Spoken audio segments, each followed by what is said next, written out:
It's a memorable occasion because this is the first time that we will be gathered officially in this place. While we are gathered in this place, which was the brainchild of our governor purchasing a land, which have become some sort of question previously.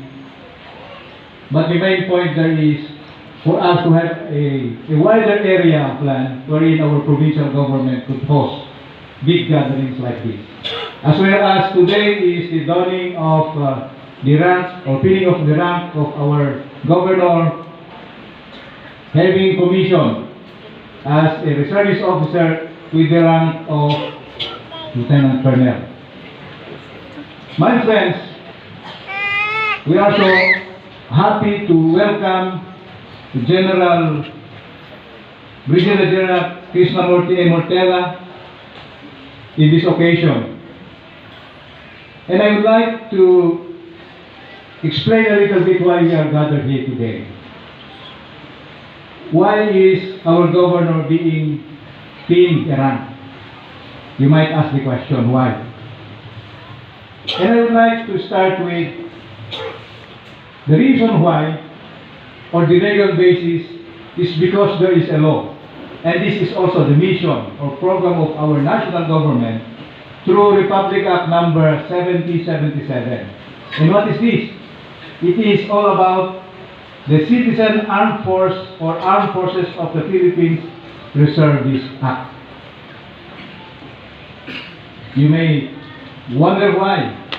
There are some men in uniform just like us. But who are those regular armed forces and the reservists? But this act, Republic Act 7077, talks about the Citizen Armed Force. And the concept of this, ito ay nom-nom di gobyerno that it is to complement nayunan na kuma o nayunan na ito ay regular force of the army with a well-trained citizen armed force. So, tikon ta umarod mawaday citizen armed force. And who are the citizen armed force? The citizen armed force are those incorporated in the reservists who are given rank and serial number. And the purpose of this is to complement, as I've said, the regular force and the AFP, the Armed Forces of the Philippines, is or function is to provide also training, equipping, organizing, developing, and administration of the citizen armed force. And the function of the reservists or the citizen armed force, which comprise 80% of the armed forces of the Philippines, is to be of service to our country in times of emergency, when there are calamity, in times wherein the community needed us for socio-economic development. And of course, number one is in times of war, the reservists are called. Diday ayagan da maibala iti kanyon. That is the purpose, to complement the regular force. That is why during peacetime, the reservists do not carry firearm. What the reservists carry, set DJ pala, then bareta.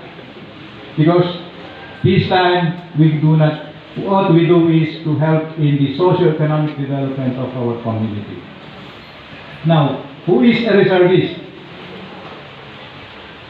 A reservist is somebody, as I've said, who is incorporated to the reserve force, wherein they have finished, number one, those who finish ROTC, the Reserve Officers Training Course, whether basic or advanced. So the number one source EP reservists. Second are those who are trained and finished in a training institution and incorporated as reservists and officers. And aside from that are the elected officials who were commissioned as reservist officers. So these are the examples of the reservists that comprises the citizen armed force. Now, the organization of the reservists is patterned with the regular armed force. That is why there is in a province, a battalion is organized, and in the region, a division is or brigade is organized. In the case of the province of Ifugao, we have now our 1404 Ifugao Ready Reserve Battalion. And we are under the 1404 Community Defense Center. And we are under the 14th Regional Community Defense Group, which we are formerly we were part of 2nd RCDG. Now, why I'm saying this? Because I would like to inform everybody, most of you are elected officials who are qualified. If you are graduate of a college degree. Now, the 1404 previously was created as the 205th CDC, or the 205th Ifugao Ready Reserve Battalion from 2nd RCDG. Now we are separated and belong now to the 14th RCDG, or the Cordillera Defense Group. Our honor today is the 6th elected official as commissioned officer. I will not brag, but incidentally, I was the first elected official of the province of Ifugao to be commissioned as service officer in 2005. Actually, the first to apply for commissionship is Major Robert Mangyao. But during that time, he resigned. That's why the approval of his commission was not effected. The second to be commissioned as the service officer in Ifugao is the former Sangguniang Bayan member of Pinyon, the Honorable former Councilor Jackson Ginhena, who was commissioned as second lieutenant sometime in 2008 or 2007. He is now the chief of police of, I think, Lagawe. The third to be commissioned as a reservist officer is Major Robert Mangyao. When he returned as board member in sometime in 2010 to 2013, and followed by the former Governor Eugene Balitang.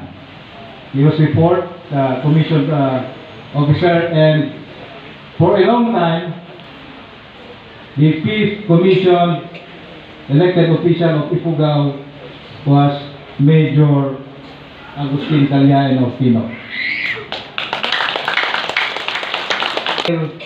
Our board member, after 1 year, to be given governor.